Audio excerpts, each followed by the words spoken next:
ಮತ್ತೊಂದು ಸಂಕಷ್ಟ ಈಗ ಎದುರಾಗಿದೆ ರೈತರಿಗೆ. ಏನದು ಬನ್ನಿ ನೋಡ್ಕೊಂಬರೋಣ.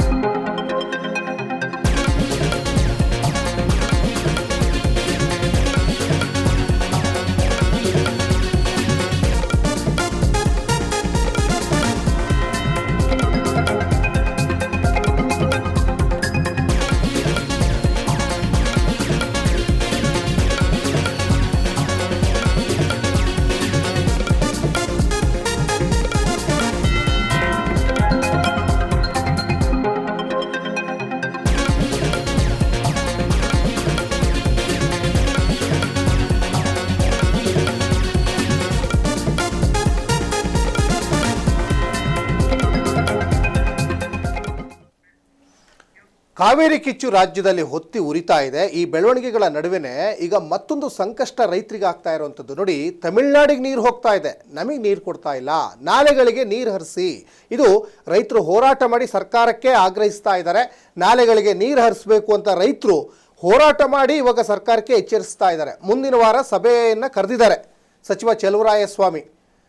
ಇನ್ನು ರೈತರ ಬೆಳೆಗೆ ನೀರು ಕೊಡುವ ಬಗ್ಗೆ ಮಹತ್ವದ ಚರ್ಚೆ ಮಾಡ್ತಾರೆ. ನೋಡಿ, ನೀರು ಕೊಡುವ ವಿಚಾರದಲ್ಲೂ ಚರ್ಚೆ ಮಾಡ್ತಾರೆ. ನೀವು ಬೆಳೆ ಒಣಗಿ ಹೋದ್ಮೇಲೆ ನೀರು ಕೊಟ್ಟರೆ ಏನು?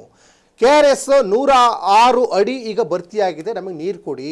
ರೈತರ ಪರ ಈಗ ನೋಡಿ, ಕಾಂಗ್ರೆಸ್ ಪಕ್ಷದ ಶಾಸಕರೇ ಗಣಿಗ ರವಿಕುಮಾರ್ ಈಗ ಧ್ವನಿ ಎತ್ತಿದ್ದಾರೆ. ದಯವಿಟ್ಟು ನಾಲೆಗಳಿಗೆ ನೀರು ಕೊಡಿ ಅಂತ ಶಾಸಕ ರವಿ ಗಣಿಗ ಕೂಡ ಈಗ ಕೇಳ್ಕೊಳ್ತಾ ಇದ್ದಾರೆ. ತಮಿಳುನಾಡಿಗೆ ನೀರು ಹೋಗ್ತಾ ಇದೆ, ನಮಗೆ ಯಾಕೆ ಕೊಡ್ತಾ ಇಲ್ಲ?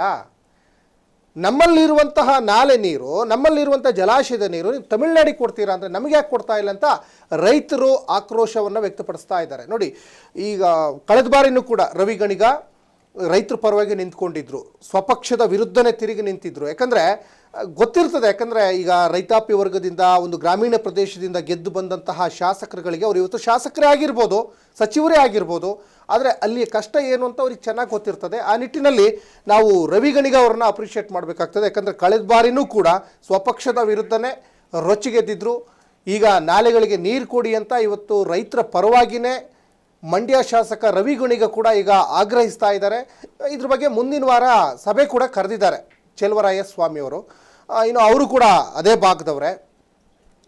ಇನ್ನು ರೈತರ ಬೆಳೆಗಳಿಗೆ ನೀರು ಕೊಡುವ ಬಗ್ಗೆ ಮಹತ್ವದ ಚರ್ಚೆ ಮಾಡ್ತಾರಂತೆ. ಚರ್ಚೆ ಮಾಡಿದ ಮೇಲೆ ಏನು ತೀರ್ಮಾನಕ್ಕೆ ಬರ್ತಾರೋ ಗೊತ್ತಿಲ್ಲ. ಅವ್ರು ಚರ್ಚೆ ಮಾಡಿ ನೀರು ಕೊಡೋದ್ರೊಳಗಡೆ ಬೆಳೆ ಎಷ್ಟು ಒಣಗಿ ಹೋಗಿರ್ತವೋ ಗೊತ್ತಿಲ್ಲ. ಆಲ್ರೆಡಿ ಮಂಡ್ಯ ಜಿಲ್ಲೆಯನ್ನು ಬರಪೀಡಿತ ಜಿಲ್ಲೆಯನ್ನಾಗಿ ಘೋಷಣೆ ಮಾಡಬೇಕು ಅಂತ ಆ ಭಾಗದ ರೈತರು ಬೇರೆ ಸರ್ಕಾರಕ್ಕೆ ಆಗ್ರಹಿಸ್ತಾ ಇದ್ದಾರೆ.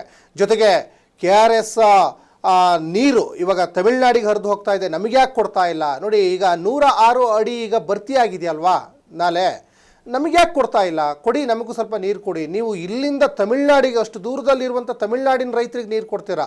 ನೋಡಿ, ಇವರು ಅವ್ರಿಗೆ ಕೊಡಬೇಡಿ ಅಂತಲೂ ಹೇಳ್ತಾ ಇಲ್ಲ. ಹಾಗಾಗಿನೇ ನಮ್ಮ ಕನ್ನಡಿಗರು, ಕನ್ನಡದ ರೈತರು ಎಷ್ಟು ಸ್ವಾಭಿಮಾನಿಗಳಂದರೆ ಅವ್ರಿಗೆ ಕೊಡ್ತಾ ಇದ್ದೀರಲ್ಲ, ಕೊಡಿ, ಪರವಾಗಿಲ್ಲ, ನಮಗೂ ಕೊಡಿ, ನಾವು ರೈತರೇ ಅಲ್ವಾ?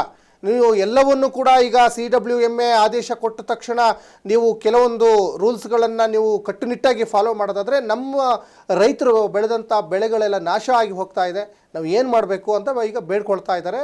ಹಾಗಾಗಿ ರೈತರ ಪರ ಈಗ ಶಾಸಕ ಅಂದರೆ ಕಾಂಗ್ರೆಸ್ ಪಕ್ಷದ ಶಾಸಕರೇ ಇವರು ರವಿ ಗಣಿಗ ಈಗ ಒಂದು ಕಡೆ ಧ್ವನಿ ಎತ್ತಿದ್ದಾರೆ. ಕಳೆದ ಬಾರಿನೂ ಕೂಡ ಅವ್ರ ಪಕ್ಷ ಯಾವುದೇ ಇರಲಿ, ರೈತರು ಅಂತ ಬಂದಾಗ ನೋಡಿ, ಈ ಥರ ಶಾಸಕರು ಸ್ವಪಕ್ಷದ ವಿರುದ್ಧವೇ ತಿರುಗಿ ಬೀಳಬೇಕು. ಆ ನಿಟ್ಟಿನಲ್ಲಿ ಇವಾಗ ಇವರು ಕೂಡ ಇವಾಗ ಸ್ವಪಕ್ಷದ ವಿರುದ್ಧವೇ ತಿರುಗಿ ಬಿದ್ದಿದ್ದಾರೆ. ಜೊತೆಗೆ ರೈತರು ಪರವಾಗಿ ನಿಂತಿದ್ದಾರೆ. ದಯವಿಟ್ಟು ನಾಲೆಗಳಿಗೆ ನೀರು ಕೊಡಿ ಅಂತ ಶಾಸಕ ರವಿ ಗಣಿಗ ಕೂಡ ಈಗ ಸರ್ಕಾರಕ್ಕೆ ಮನವಿಯನ್ನು ಮಾಡ್ಕೊಂಡಿದ್ದಾರೆ.